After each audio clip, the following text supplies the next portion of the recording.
trowel. This is 100% solid urethane-based material. So look what my associate has right here. Notice the equipment we're using right here. Right? Why is this important? Why is it important to have the right equipment on the job site?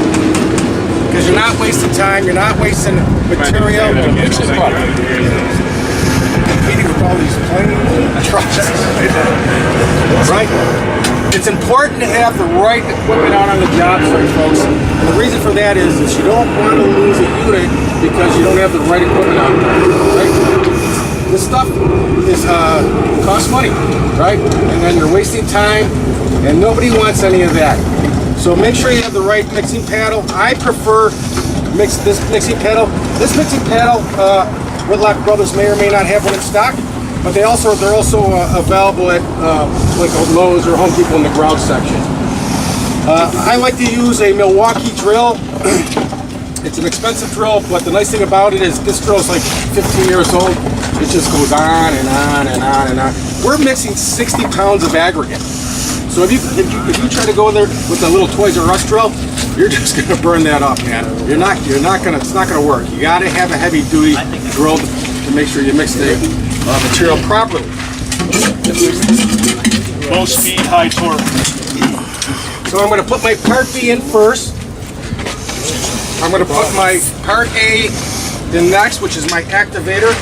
Now, once you start mixing, you do not want to stop. It's not time to answer the cell phone and go talk to somebody because the clock starts ticking with chemicals once you put them together, right? Especially in a hot environment, the clock starts ticking.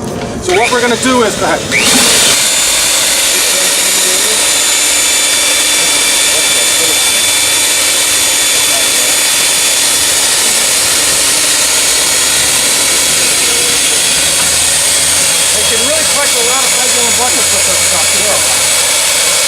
Contractors like that.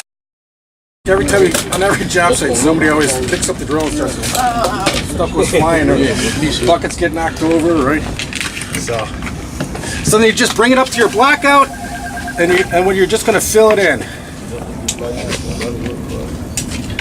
Randy's going to trowel it out to make sure we get all our material out, and you can keep on reusing that bucket as long as you want, as long as you clean it out properly. And really what you want to do is you really want to make sure you clean it out so you're getting the proper yield and the amount of material that you purchased, right? So I would say this is going to be hard in about 10 minutes. 10 minutes on a day like today, an hour and 15 minutes we could put traffic on it. This is, again, not a structural material. Okay, it needs to sit on a structural base if we're mixing it. And again, proper PPE is recommended at all times, because I'm not wearing any gloves. I say that, right? But nobody's filming this, right? Yeah, we are.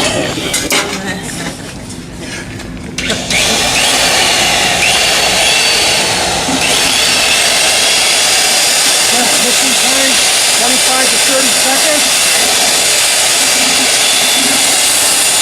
Almost good stuff.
Typical crew size for micro ingredients. all depends on what you want to get done that day, but from my standpoint, you need a minimum 3-man crew. I highly recommend 5-man crew if you want to get any type of production or the job done properly. So look at this. So it's starting to kick already. So at this point, Randy, go ahead and dump there. At this point, a lot of times what I like to do, folks, is I like to broadcast Black Beauty on top of it for 2 reasons. One, it's very aesthetically pleasing. I just broadcast the excess.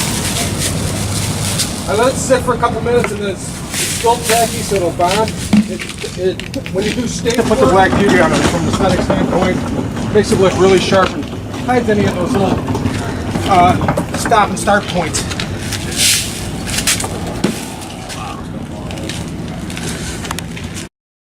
Two minutes. Randy put a little bit too much in there, but you might have to come back after 2 minutes and just hit it, stroke it one more time. So, I don't know, that represents maybe a 3% grade right there. Okay, any questions about Wabo Crete elastomeric cutters? Folks? No questions? Not one? How's that affect the time? Not at all. No, it doesn't affect the compressive strength or the tensile strength or any of that from our standpoint, nothing. All right?